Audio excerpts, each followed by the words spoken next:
I'm John Atack. I'm Sam Atack. And we are related.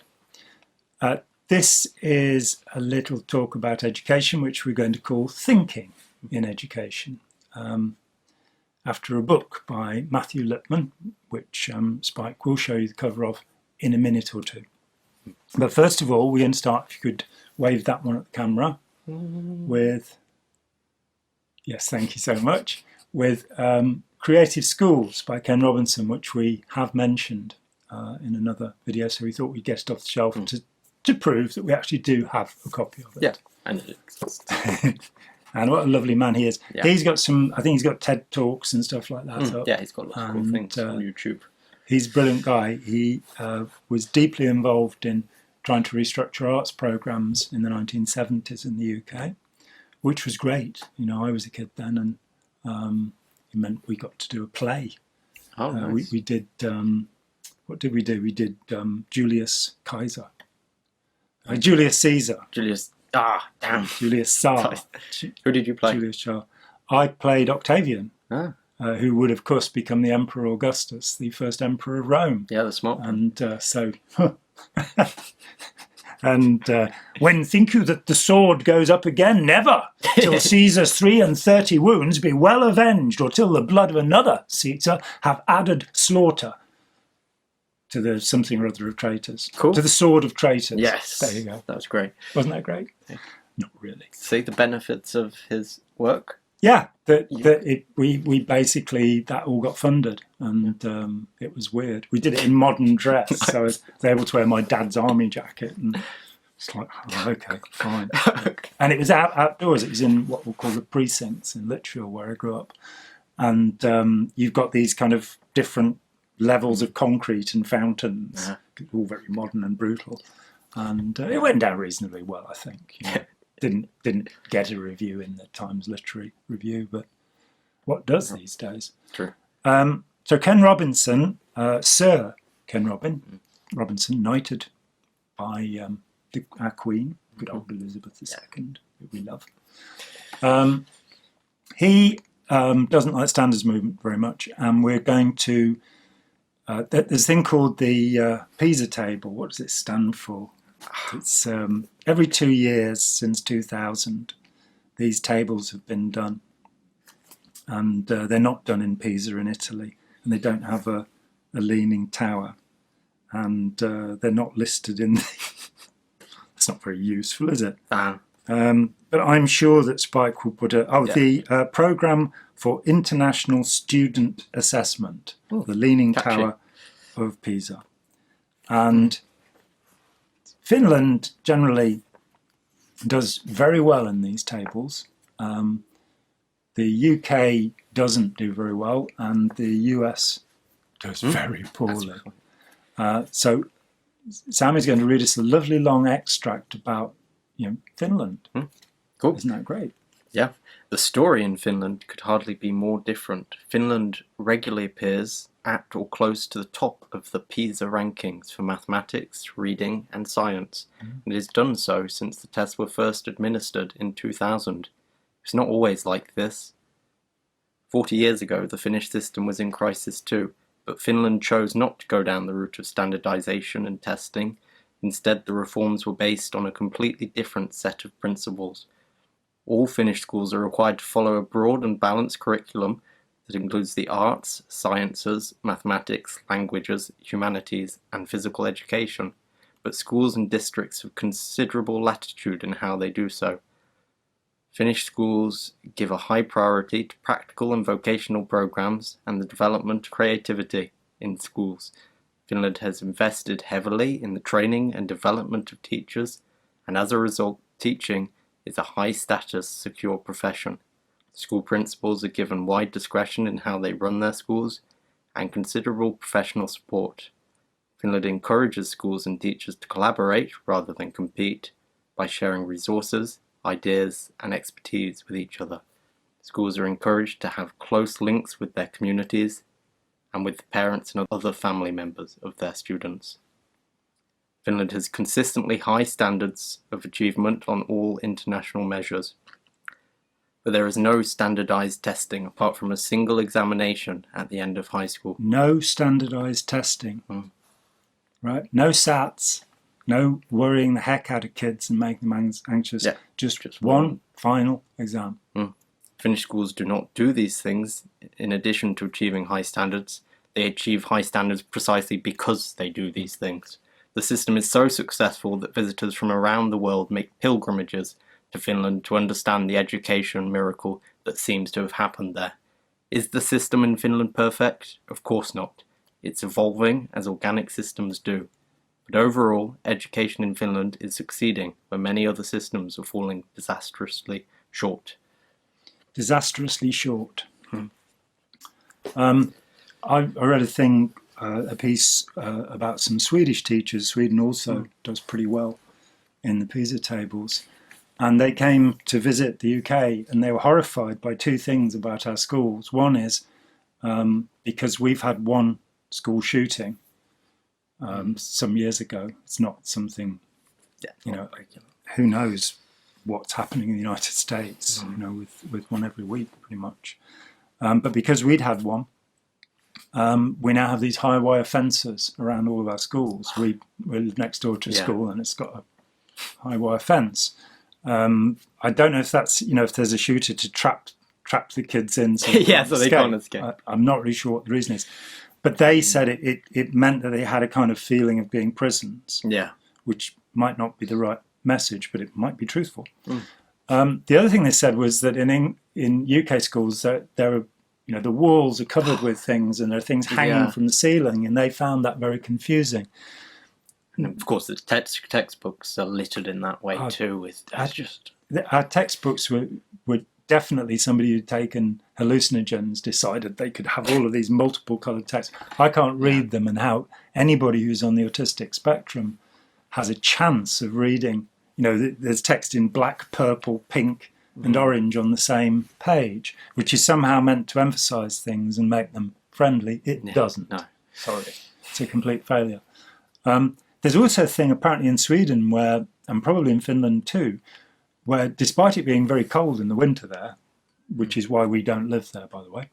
It's quite cold here.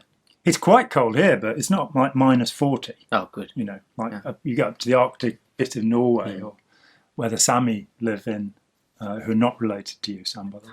Though you will be claiming that later on, I know. The reindeer herders, these lovely people. It is cold. Great in the summer, though. I've been to Norway in the summer and Denmark, and they were wonderful. But they do, the teachers I read about spend half of their time outdoors with the kids. They teach outdoors. Wow. So the whole kind of overheated classroom where you're bored as hell. Maybe it's worth talking about Michel Thomas at this point. I wasn't going to, but we could do, couldn't we? Who was Michel Thomas? Michel Thomas is, basically a language expert. He went and taught a bunch of celebrities how to learn multiple languages. What was it with Woody Allen? 11 languages. 11 languages. Each one a weekend. Yeah. He was wandering around France during World War II, and the Gestapo managed to walk away from the Gestapo a few times and conned his way out by copying the local dialect. He could pick up what people were saying like that. What was it? Something ridiculous amount. 2,000... I think it's 2,000 people. Look on Wikipedia, folks. Spike will probably run it. It was 2,129. Sorry, Spike, didn't mean it. As far as I recollect, it was 2,000 people who were prisoners for the Nuremberg trials that he managed basically to get to confess. He'd go into the cell with somebody, he'd pick up their local village dialect and talk to them in it, and away he went. But he came to the UK and 30 or more years ago, and he went to school and he said, give me the kids who are bottom of the class in French, and give me a week and they'll be at the top of the class. And I will never forget the teacher who was interviewed. Said, I've been teaching some of these children for 5 years. He hasn't got a hope. What he did was he first of all said, right, we're going to pull all the blinds down and we're going to have nice soft lighting. We're going to have armchairs instead. We're not going to have any desks. And they told the kids, you don't need to take any notes. You don't need to remember anything. There is no test. And he then, so with French, he'll say, look, you already know 2,000 French words, because every word that ends I-O-N, like nation or alternation, in English, civilization, is a French word. And so you've already got massive vocabulary there. Yeah. The end of a week, all of the kids went to the top of the class. So there could be something said about the way that we are approaching learning. And so we wanted to shift over to some points. There's a documentary, it's in very poor quality on YouTube, sadly. I have it on videotape somewhere, but I don't have anything to play it with. It's called Socrates for 6-year-olds. And it's based upon the work of Matthew Lipman. Matthew Lipman was a professor of philosophy at Columbia University, which I think is in New York, isn't it? You know, something like it's in Columbia, which is to say America. And he gave up. He said, by the time I get them at the age of 18, it's too late. It's already been done to them in the schools. So here are some reflections that he made about education and the attitude of education. Yeah, the approaches. So we have the standard approach first, and then what he and we believe to be a better approach. Point 1. Education consists in the transmission of knowledge from those who know to those who don't know. So the teacher knows, pupil doesn't know. Education is the outcome of participation in a teacher-guided community of inquiry, among whose goals are the achievement of understanding and good judgment. A community of inquiry. So, you know, we're in this thing together, and I don't know everything about it. Point 2. That's good. Knowledge is about the world, and our knowledge of the world is unambiguous, unequivocal, and unmysterious. And students are stirred to think about the world when our knowledge of it is revealed to them to be ambiguous, equivocal, and mysterious. And it is. I mean, we are actually taught things in school that are not true.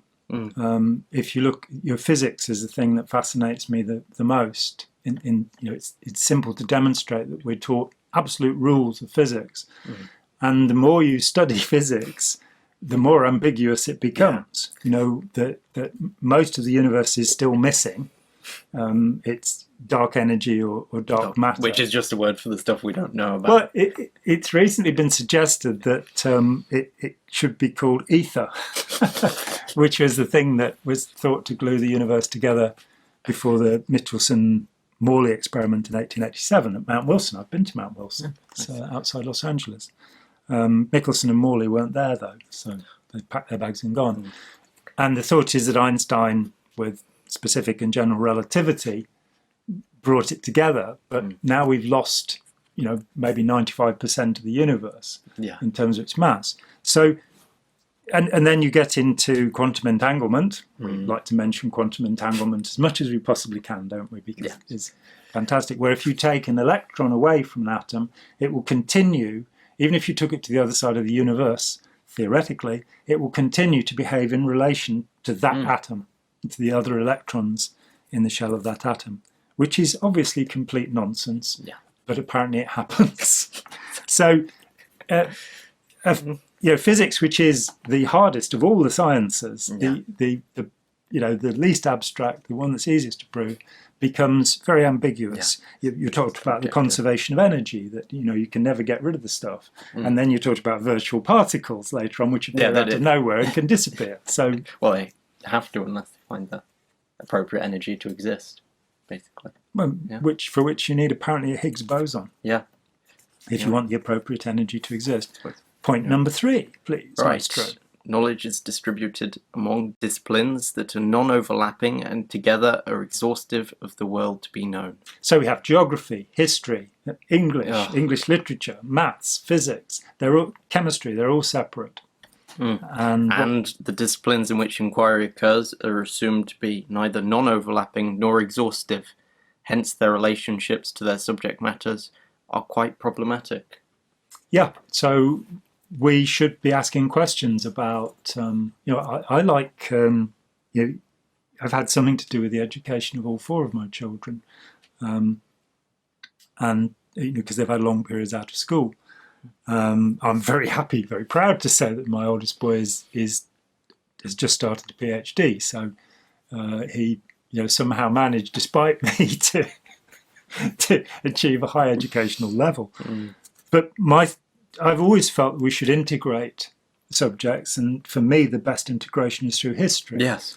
Because if you read the history of chemistry, when I left school I read the histories of, it was Asimov, the history of chemistry and the history of physics, and it starts to make sense. Yeah, when you're given the experiments rather than just the facts or discoveries. And it's quite an exciting story, and that happens in a geographical space, and so you've got history, geography, science coming together, and it's also something, for example, if you wanted to talk about the notion of the unconscious mind, which most people mistakenly believe comes out of the work of Sigmund Freud. It doesn't. It was first written about before Freud was born, and you can even find reference to it in the works of Charles Dickens. So I'm told, and Spike will now read all of the works of Charles Dickens till she finds a point. So you have an idea that may come from the arts. It's said that Edgar Allan Poe talked about the construction of the atom in the 1830s. I don't know if that's true, because it was probably in a Lyle Watson book that I read it, 100 monkeys and you get Lyle Watson. Nice. And that's not true either, the 100th monkey syndrome, it's a nonsense. So I go back to the Greeks, who reckon there was one subject, and that subject is philosophy. That it is, we're trying to understand everything and connect it together. Our society has fragmented knowledge to such an extent now that if you talk to a sociologist and to a social psychologist, you are talking about the same things with a different language. Yeah. And, that it's confusing. So, Lisa Feldman Barrett has written a great book called How Emotions Work, and she's compared on the cover to Darwin by one of her fellows. But the point is, her basic hypothesis has been around in sociology for a couple of decades. So, talk to each other, guys. Get over it. Collaborate, not, be a generalist, as they say. Yeah. Right. The teacher plays an authoritative role in the educational process, for only if teachers know can students learn what they know. So the teacher has knowledge and transmits knowledge to the pupil. And the alternative to that, in the more contemporary way of looking at this, the teacher's stance is fallibilistic, or one that is ready to concede error rather than authoritative. Yeah. So, and it just in ordinary conversation, it's so much nicer to talk to people who are capable of saying, oh yeah, you've got a point. Yeah. Rather than people who are like, no, I'm absolutely right, and I've always been right, and I'll never be wrong. That infallibility is only granted to the Pope. The only infallible person in the world is the Pope, and that's according to the Pope. Okay. I think actually Pope Frank is not taken by that. I think he understands a bit better than. But and I like the two popes who actually banned the wearing of beards on men and said you would go to hell if you wore a beard, which curiously led to most of the heads of Europe wearing beards. Yeah, I've got to grow a beard now. Yeah, overnight. Tomorrow. Okay. You could be one of ZZ Top then. We got beards except him. Sorry. Right. Students acquire knowledge by absorbing information. That is, data about specifics. An educated mind is a well-stocked mind. A well-stocked mind. Full of rubbish. That's right. And counter to that, we have... Students are expected to be thoughtful and reflective and increasingly reasonable and judicious. But that's like expecting them to become adults. Yes. And which will probably be the subject of another video. And then Spike will go, well, you didn't number it properly. And I'll say, yes, I did. It's Rex's fault. And Rex will say, no, it's your fault because it had the same number on it as another one. And so from now on, so we say we're going to do these things, but we don't really. Yeah, but we are going to talk about maturity as a concept in our society, or the lack of it. There's also So the point is you're always learning. The point is, if to be a good teacher, you're always a good pupil. And when some 5-year-old stops you and says, "I don't think that makes sense," you've got the choice. You can either put them in a box and say, "Stop doing that." That's one approach. And don't be so stupid. Or you can say, even if you don't agree with them, you can say, "Explain that to me. That's really interesting." And I think when people are encouraged, they do tend to learn more, and they do tend to be more willing to participate. And if we're to have a true democracy, we're going to need participation rather than the Republican versus Democrat, Conservative versus Labour throwing of brickbats at one another.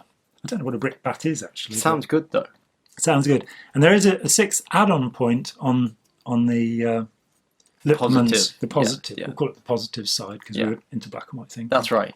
As we proved, the focus of the educational process is not on the acquisition of information, but on the grasp of relationships within and among the subject matters under investigation. And I think that's very important that we've got to this point. When I was at school, there was a young woman who, at the time, had more exam passes in the United Kingdom than anyone else. She had passed some ridiculous amount, like 120. You're a smart kid like my brother Andrew might have sort of 11 ordinary levels and then 4 advanced levels. So 15 would be a high hitting number, and she got like 100 and something. And somebody talked to her and said, "How do you do this?" She said, "Well, I have a tape recorder and I play the stuff through for the week or so before the exam, get it into my head, do the exam, and then forget it all."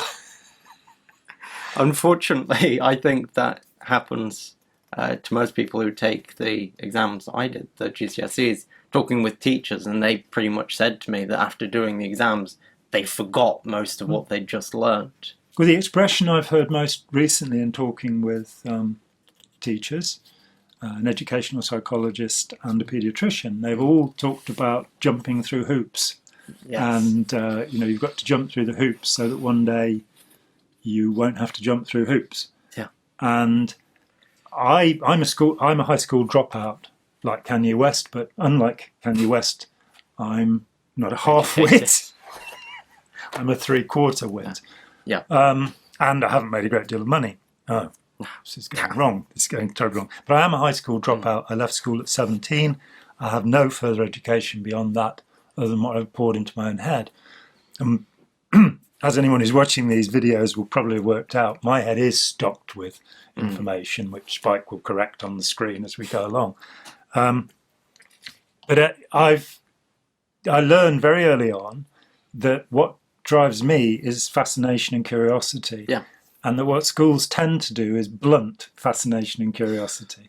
And we don't think that's a good idea. We think teachers should be having fun doing their jobs. We think teachers and kids should want to get out of school, get to school in the morning. In fact, Ken Robinson talks about a school in America where the kids basically started going in early, staying after school, going in over the weekends because they were doing projects that they were really taken up with. They also got very good academic results. Yeah. I'm not sure that they weren't the ones that wanted to build a car for the Indianapolis 500. And, so, fascination, joy, fun, these are good things. And we recommend that you get some of them for yourself today. Yeah. And I am John Atack. I am Sam Atack.